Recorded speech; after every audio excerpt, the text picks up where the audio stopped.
CBSE class 10th के धुरंधरों, math की सारी टेंशन खत्म, क्योंकि बलून मैथ्स वर्ड 1 आपकी प्रिपरेशन करा रहा है मैथ की, वो भी बिल्कुल फ्री। तो अगर आप चैनल पर नए हो तो चैनल को सब्सक्राइब कीजिए, अपने दोस्तों को भी बताइए।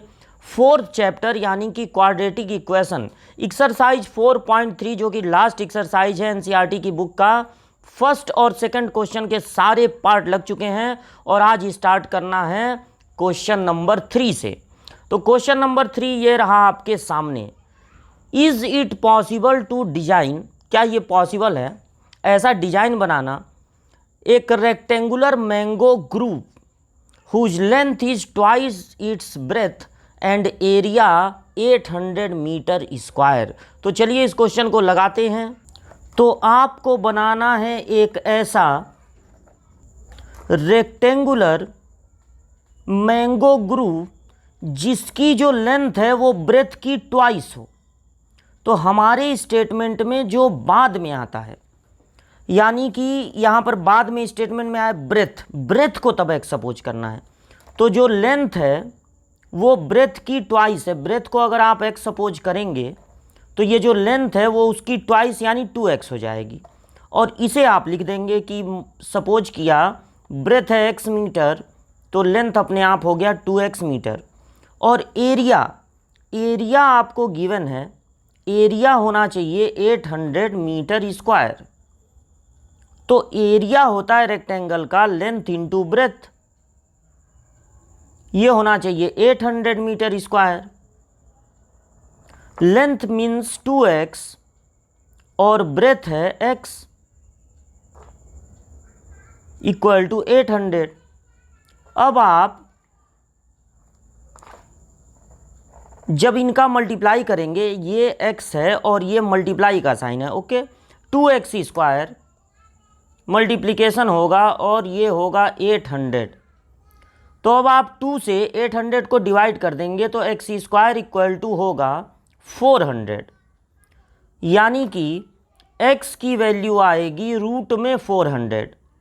वैसे तो जब हम लोग नंबर का रूट फाइंड करते हैं तो प्लस माइनस दोनों में लिखते हैं। जैसे 400 का स्क्वायर रूट तो सबको पता होगा कि 400 का स्क्वायर रूट होता है 20, लेकिन हम लोग क्वाड्रेटिक इक्वेशन में जब एक्स स्क्वायर हो, एक्स की मैक्सिमम पावर 2 हो, तो दो आंसर हमको मिलने चाहिए, +20 और -20 यहाँ पर मिलना चाहिए। लेकिन चूंकि स्टेटमेंट वाला क्वेश्चन है, रेक्टेंगल का क्वेश्चन है, यहाँ पर एक्स सपोज किया गया है ब्रेथ को, तो आप सिर्फ 20 भी लिख सकते हैं। वरना +-20 लिख के बाद में आप ये बता सकते हैं कि ब्रेथ कांट बी निगेटिव, इसलिए -20 को छोड़ देंगे, +20 भी केवल लिख देंगे तो कोई दिक्कत नहीं है।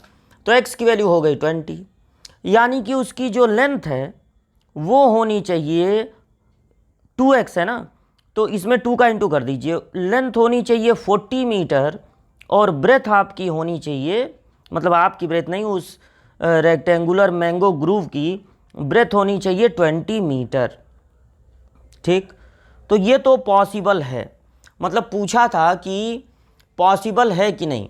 तो 2x स्क्वायर इक्वल टू 800 आ रहा है, तो x स्क्वायर इक्वल टू 400। अगर x स्क्वायर निगेटिव आता -400 तो कहते ये पॉसिबल नहीं है। अगर x स्क्वायर एक पॉजिटिव नंबर आ रहा है तो हमेशा पॉसिबल है। If so find its length and breadth, तो आप लेंथ और ब्रेथ फाइंड कीजिए। तो हम लोग फाइंड कर लिए, लेंथ आया 40 मीटर, ब्रेथ आया 20 मीटर। पूरा सॉल्यूशन आपके सामने कर लीजिएगा नोट क्वेश्चन नंबर 3 का। बढ़ते हैं आगे क्वेश्चन नंबर 4 की ओर। क्वेश्चन नंबर 4 ये रहा आपके सामने। Is the following situation possible? If so determine their present age. अभी अभी आगे जो स्टेटमेंट कहा जा रहा है क्या वो पॉसिबल है, और अगर वो पॉसिबल है तो आप प्रेजेंट एजेज बता दीजिएगा जितने भी कैरेक्टर इसमें हैं। तो क्वेश्चन को पढ़ते हैं। The sum of ages of 2 friend is 20 year. दो फ्रेंड हैं जिनकी एज का सम है 20 year. 4 year ago the product of their ages in year was 48। 4 year ago उनके एज का प्रोडक्ट दिया है 48 ईयर्स। तो दो फ्रेंड हैं जिनकी एज का सम है 20 ईयर, तो let their age will their ages will be x year and 20 minus x. देखिए अगर उनकी एज का सम 20 है तो एक की एज अगर आप सपोज करेंगे x ईयर्स तो दूसरे वाले फ्रेंड की एज हो जाएगी 20 माइनस एक्स, क्योंकि दोनों का सम है 20। अब ये प्रेजेंट एज है, देयर प्रेजेंट, यहाँ पर प्रेजेंट लिख दीजिएगा ज़्यादा अच्छा रहेगा। ये प्रेजेंट एज उनकी हो गई। लेकिन 4 ईयर अगो, 4 ईयर्स अगो उनकी जो एजेज होंगी, देखिए 4 ईयर एगो जिनकी भी एज, जो पैदा नहीं हुए उनकी बात अलग है, जिनकी एज 4 ईयर से ज़्यादा है इस समय, 4 ईयर के एगो उनकी एज 4 कम होगी तो -4 कर देंगे और इस ये जो सेकंड वाला फ्रेंड है उसकी एज में भी -4 कर देंगे। तो इस तरह से उनकी एज आएगी x माइनस 4 एंड 20 में से 4 माइनस हो जाएगा 16 माइनस एक्स। ये उनकी एजेज हैं 4 year ago. According to the question इनकी एजेज का जो प्रोडक्ट था 4 ईयर अगो वो था 48। अब यहाँ से आपको मिलेगा एक क्वाड्रेटिक इक्वेशन। तो क्वाड्रेटिक इक्वेशन क्या मिल रहा है ये देखा जाए। x से पहले मल्टीप्लाई होगा दोनों में तो 16x माइनस एक्स स्क्वायर, फिर इस -4 से मल्टीप्लाई होगा तो 16 4 जा हो गया 64, माइनस माइनस का इंटू हो गया +4x, ये आ रहा है 48। और अब ये 16x और ये 4x मिलके हो गए 20x माइनस एक्स स्क्वायर, और ये -64 इधर आके ऐड हो जाएगा तो 8 और 4 12 को 2 1 बचा, और 6 4 10 और 1 जो बचा 11। चूंकि एक्स स्क्वायर निगेटिव है इसलिए ये सारे टर्म हम कर दे रहे हैं राइट हैंड साइड में ताकि एक्स स्क्वायर पॉजिटिव हो जाए, और -20x और +112। अब देखिए जो पिछला क्वेश्चन हमने लगाया उसमें भी ये पूछा गया था कि क्या ये पॉसिबल है, तो वहाँ पर सिर्फ आया था एक्स स्क्वायर इक्वल टू 400, वहाँ पर एक्स वाला टर्म नहीं था। अगर एक्स वाला टर्म रहेगा तो ये अगर पता लगाना है कि जो सिचुएशन गिवन है वो पॉसिबल है कि नहीं, तो आपको डिस्क्रिमिनेंट फाइंड करना पड़ेगा। और अगर पिछले क्वेश्चन की तरह सिर्फ एक्स स्क्वायर है 400 है तो बस एक्स स्क्वायर ये चाहता है कि हम निगेटिव नहीं होंगे कभी, तो वहाँ पर +400 था तो पॉसिबल था। यहाँ पर डिस्क्रिमिनेंट फाइंड करना पड़ेगा, वही ये बताएगा कि ये सिचुएशन पॉसिबल है कि नहीं। तो एक्स स्क्वायर के कोफिशिएंट को कहेंगे a, x के कोफिशिएंट को कहेंगे b और कांस्टेंट टर्म को हम लोग कहेंगे c। और अब हम लोग पता लगाएंगे डिस्क्रिमिनेंट d। तो डिस्क्रिमिनेंट d होता है b² - 4ac। तो जब आप b का स्क्वायर करेंगे तो माइनस का स्क्वायर प्लस हो जाएगा, 20 का स्क्वायर होगा 400 -4 इंटू a की वैल्यू देख लीजिए यहाँ पर 1 है और c की वैल्यू है 112। तो 400 माइनस 4 से बस मल्टीप्लाई कर दीजिए, बाकी तो 1 है। तो 12 4 जा 48 और 4 48। तो जब 400 में से माइनस होगा तो -48 आएगा। जो डिस्क्रिमिनेंट आया वो लेस देन 0 है, डिस्क्रिमिनेंट निगेटिव है, discriminant is less than 0, therefore there will be no real root. इस इक्वेशन के रियल रूट नहीं होंगे, यानी कि जो सिचुएशन यहाँ पर दिया गया है वो पॉसिबल ही नहीं है। ऐसा हो ही नहीं सकता कि दो लोगों की एज इस समय उनका सम करने पर आए 20 और 4 ईयर पहले उन दोनों की एज का जो प्रोडक्ट है वो 48 हो। ऐसा पॉसिबल, ऐसे दो नंबर हो ही नहीं सकते हैं। इसलिए यही आपका आंसर होगा कि नहीं नहीं नहीं, ऐसा नहीं हो सकता। और ऐसा जब नहीं हो सकता तो फिर आपको उनकी प्रेजेंट एज फाइंड भी नहीं करनी है। अगर ये एक पॉजिटिव नंबर आया होता तो आप अब बाई फार्मूला इसको पूरी तरह से सॉल्व करते, लेकिन फ़िलहाल आपको इसे सॉल्व नहीं करना है। यही आपका आंसर हो गया कि ये सिचुएशन पॉसिबल नहीं है। तो ये पूरा सॉल्यूशन आपके सामने, इसको कर लीजिएगा नोट। बढ़ते हैं आगे और लास्ट क्वेश्चन की ओर। ये 5th क्वेश्चन है जो कि इस पूरे चैप्टर का लास्ट क्वेश्चन है। तो देखिए ये क्या है। इज इट पॉसिबल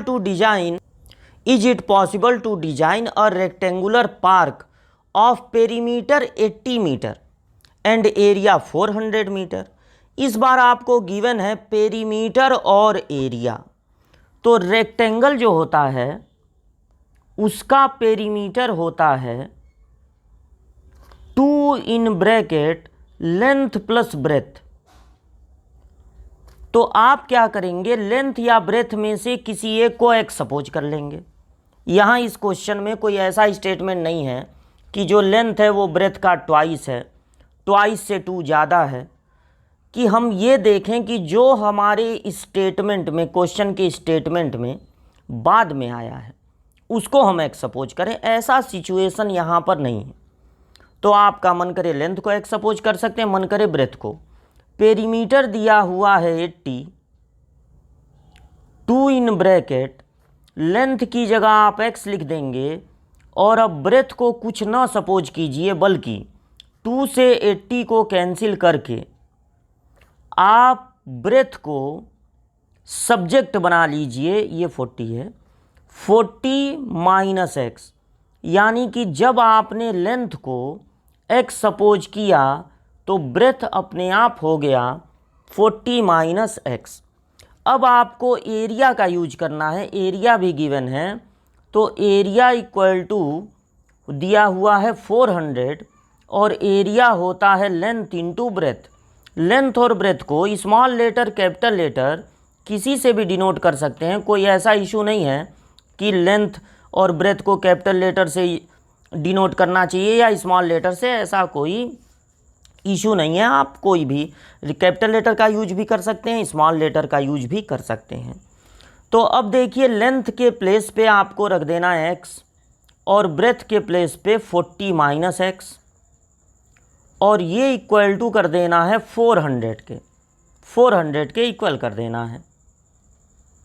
यहाँ से बनाना है क्वाड्रेटिक इक्वेशन। तो जब ये ब्रैकेट ओपन करेंगे तो 40x minus x square equal to 400। अब चूंकि एक्स स्क्वायर सबसे पहला टर्म होता है वो निगेटिव ना हो, इसलिए सबको आप ट्रांसफ़र कर दीजिए राइट साइड में। तो माइनस 40x फिर लिख दीजिए और फिर प्लस 400।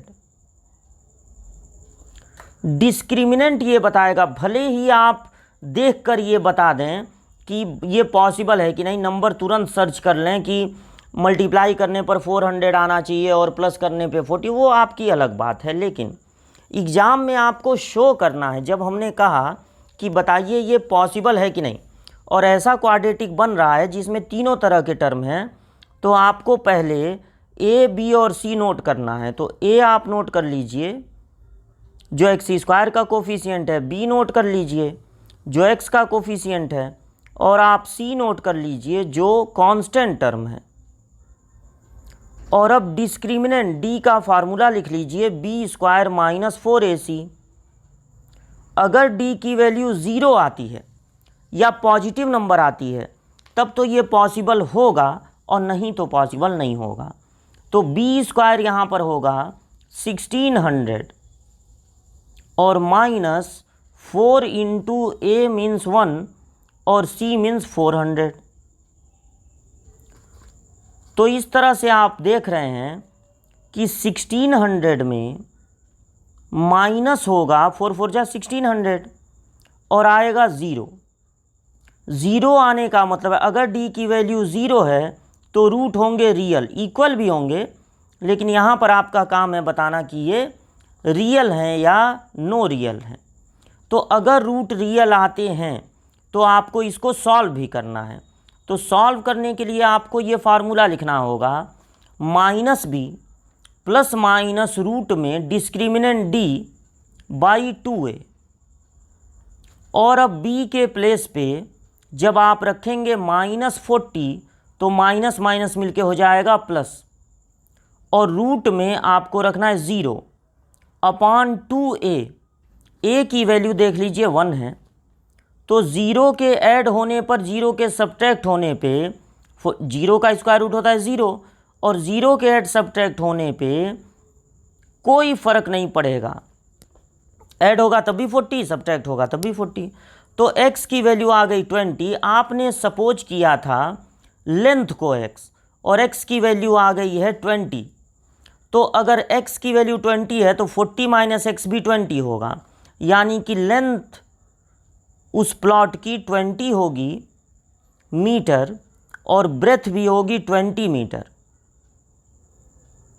यानी कि वो एक रेक्टेंगल नहीं बल्कि स्क्वायर होगा, लेकिन हर स्क्वायर एक रेक्टेंगल होता है, क्योंकि रेक्टेंगल का डेफिनीशन होता है अपोजिट साइड इक्वल होने चाहिए और सारे एंगल्स 90 डिग्री के होने चाहिए। स्क्वायर में सारे साइड इक्वल होते हैं तो अपोजिट साइड तो इक्वल होंगे ही, और स्क्वायर में सारे एंगल 90 के भी होते हैं।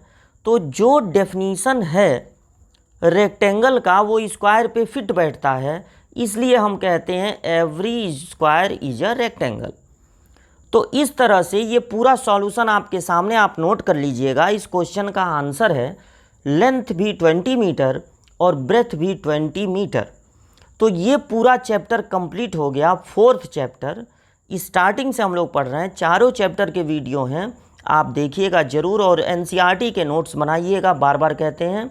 बाकी जिस बुक से पढ़ेंगे साइड बुक से, उसमें आप लगाते जाइए और रफ भरती जाएगी, वो हटाते जाइए लगाते जाइए।